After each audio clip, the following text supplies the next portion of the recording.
Hey loves, welcome or welcome back to my channel. If you are new here, my name is Faith, and today guys I'll be checking out Will Smith's finally response to Jada Pinkett's book tour. And you guys, I'm excited for this, and without much ado, let's see what Candace Owens has for us in this video. All right, let's move on now and talk about something a bit more disturbing. Funny way, disturbing, because it is just ridiculous. Well, finally, guys, we were all at the edge of our seats wondering when Will Smith was going to respond. Will Smith, it is incumbent upon you to stand up for yourself as a man. Put some hair on your chest. Respond to this. Your wife has been humiliating you for years in public, dragging you out like a puppy dog to say that you were okay with her having an affair with your son's friend, your son's young friend, by the way. Was his name Augusta? And now Augusta is gay. He's come out as a homosexual. I mean, there's just a lot going on here.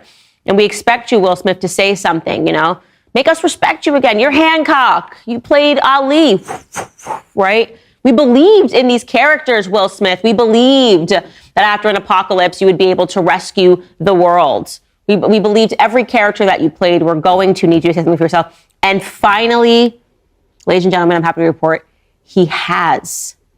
What I'm sad to report is that it's really bad. Will Smith is beaming alongside his wife. He is joining her on her book tour. You'll remember she is now making the rounds because she's writing a memoir called Worthy. And she's basically saying, I haven't been in a relationship with Will for 7 years. I still love Tupac Shakur. I'm obsessed with him forever. And apparently Will Smith is totally okay with it. So here is Will Smith responding, introducing his wife on tour. Take a listen. Jada is the best friend I have ever had on this planet. And I am going to show up for her and support her for the rest of my life. Ooh, the cringe. Oh, Will, why? No, Will, take it back. Don't say it. Please.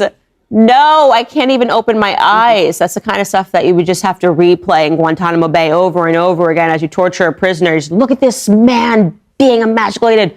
Watch him say that he loves it. He loves everything that his wife says. Oh, it is so bad. We started the show talking about toxic female culture. I don't even think this is toxic man culture. This is exclusively Will Smith. And it makes it difficult to buy into any of his characters. I'm glad that all of his movies are done, and I had already bought into his characters, thought he was a great actor, because I will never unsee this. I mean, it is incredible. It's like she just has his balls in her purse at all times. And he just takes it. And she's extremely masculine and he's extremely feminine. And somebody, posited a theory, maybe, Will Smith swings for the other side. Maybe he's homosexual himself and he just doesn't care. And I'm like, guys, let's not pretend that this is how homosexual men live. Like, they would be willing to be humiliated in public. What man ever, irrespective of sexual preferences, would be happy to have their partner treat them like this in public?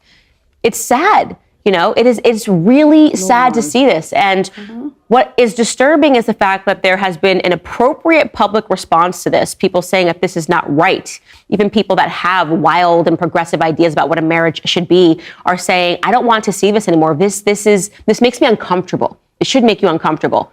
Despite seeing that backlash, Will Smith carries on. So what do we assume? She's blackmailing him? Maybe. I don't know. She knows where the bodies are buried. And so he's just like, all right, I don't want her to say anything about me, so I'm just going to be supporting her to the very end. Or, is this just who Will Smith is? I cannot believe that he is a victim anymore. I don't think this is somebody that is suffering from falling in love with his captor. I think Will Smith has to take responsibility here. Will Smith has long needed to man up, but now we understand that he never will. So Will Smith that you knew and loved is gone. The Fresh Prince ain't so fresh no more. He is unfortunately whatever is left of him after this disastrous, non-existent, as we have learned, union. That is exactly who you should not aspire to be in life. All right, guys, now let's jump into some of your comments pertaining to Will and Jada appropriately. The Odyssey writes, she must have some extreme dirt on this man for him to tolerate this level of disrespect. That isn't adoration, it is compliance. Wow, that was a timely comment. I read that live and weren't expecting you to say exactly what I just said. I agree. Drummer Mom writes, as sad as this situation is, they deserve each other. There are no victims in this tragedy, only volunteers. Also exactly what I said. I think we are all reading the room correctly here. He's not a victim. She is not a victim. And they are exactly where they deserve to be in life. This next person writes, I knew a couple very closely that were nearly identical to Will and Jada's dynamic. The wife was a complete narcissist, and it was so sad and embarrassing to all of us who knew them to witness her husband being so blatantly disrespected. She cheated on him and also convinced him that it was okay. They're still together, even though she was having an affair with a married man, her friend's husband, and her husband knew him too. It's also cringy, but goes to show how much narcissists can get away with. Yeah, but at a certain point, you have to wonder, because that dynamic makes such little sense when you're talking about a man. I mean, yes, can men suffer narcissistic abuse? Absolutely. I believe it. But you would like to think that it would be less likely that a man would allow a woman to do this to him publicly. Because it just takes something away from their manhood, right? You just would go, okay, I can't function like this. A dog in between, with its tail in between its legs. You just wonder how long that can go on for before they stand up and say, you know what? I feel like barking like a dog today. Clap, Bang, Run writes, she is spoiled. She talks about her feelings, her journey, her struggles all the time. Complains about the multi-million-dollar house that he built for her, the 40th birthday party that he planned for 3 years, everything. She's so ungrateful and blind to her privilege and how lucky she is. Why would she give up his devotion? She can have her cake and eat it too. Yeah, she does come across as remarkably spoiled, and everything great that ever happened to her was actually a disaster.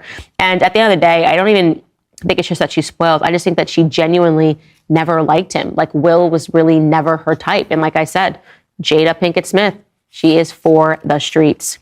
Now I want to get into a few of your comments regarding Lil RT. He was the rapper I showed you yesterday, 9 years old, cannot read, but can rap about drugs, cops, and sex. A couple of you guys found it to be disgusting, as I did. The Traditionalist writes, it's truly disgusting how that kid ended up. He exemplifies everything wrong with African-American culture. Instead of focusing on education, his mom made him focus on the degenerate thug life that will give him nothing but trouble his whole life. She refuses to teach him anything useful. So sad. Also, where is his father? Do you know what? I just assumed there was no father in the picture because he is the product of someone that you would just assume is not raised with a dad in the home saying yes and no to things. It seems, I would imagine he's being raised by women, and the women find it to be cute and adorable, and it's anything but. He needs structure and he needs guidance. I could be wrong, but it's a wonder that they're saying his mom runs the Instagram account. His mom is the one defending him. You hear women cackling in the background when he says, I'm only 9, I can't read. What the F does this say? It just seems to me to be the stereotypical situation of dad's not home and mom is running the house. And I really would love to speak to his mom. I agree with many of you guys who said that somebody should intervene, like the state should intervene in these circumstances. They'll knock on your door if you don't give your kid a vaccine, but this, all good. Nothing to see here, CPS. Last comment. There are too many Black adults that encourage this 9-year-old and others' behavior. I wish there was more social repercussions for this, to more people like Candace shaming this kind of behavior. It's the only tool we have right now is to publicly shame these individuals. And I'm not talking about the 9-year-old because, again, he is a product of his environment. He's actually a victim in this circumstance. But the mother and the adults that are around him and think that this is cute absolutely deserve to be shamed. And that is why I did exactly that on this platform, and I will continue to do that. All right, guys, you've been asking us for an alternative in kids media, and now it's finally here. The Daily Wire just launched Benki, our brand new kids entertainment platform. We're all sick of Hollywood pushing leftist propaganda on our children, and now there's finally an answer for those of us looking for children's shows that we can trust our children to watch. Benki is brand new, ready, and available to download right now. This is an entirely new company from the Daily Wire dedicated to creating the next generation of timeless stories that transport kids into a world of adventure, imagination, and joy. This is exactly what parents have been waiting for. And I don't just say that as someone who works at the Daily Wire. I say that because I am one of those parents who wants to protect their kids from corporate media agendas that don't align with the values that I want to teach them. The content is absolutely amazing. It's high quality. It's fun. And my kids already really love it. It totally exceeded my expectations, and my expectations were pretty high. And It's a $99 value that you get completely free if you are already a Daily Wire Plus member. All you have to do is download the app to start streaming it now. If you're not a member, there has never been more value to joining than right now. You'll get all the Daily Wire Plus content that you know and love, plus Bent Key at no additional cost. So go to dailywire.com/subscribe right now to start streaming the next generation of kids' entertainment. All right, ladies and gentlemen, that unfortunately is all the time that we have for today. Man, that flew by. As a reminder, my 10-part series, Convicting a Murderer, is available now on Daily Wire Plus. You can now binge the episodes 1 through 9 right now. And the series finale premieres this Thursday. So make sure to tune in to see how it all comes to a head.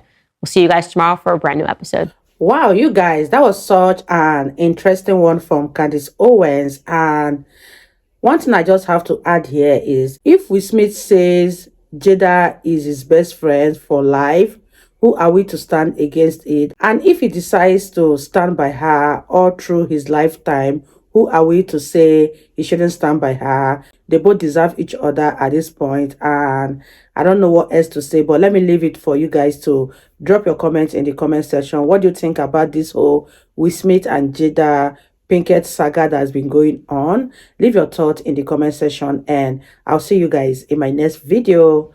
Bye, guys.